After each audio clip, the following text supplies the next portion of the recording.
our children to be confident. It's always the three C's: confident, compassionate, and creative individuals ready to take on. Excellence. We are not just interested in arts. We actually have a passion for teaching and honing young minds.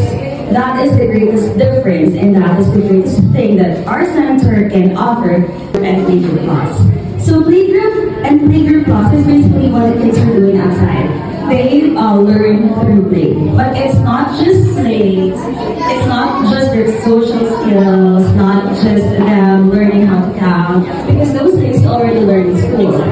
The thing with Kidsland is they learn more than that. They learn to adapt to their environment, they learn to enhance their creativity, and they learn how to socialize together with your kids. So you can play together. So the things that we do in Darren and me, sample this one and those. Yun yung ginagawa ng kids namin. So it's a great bonding experience.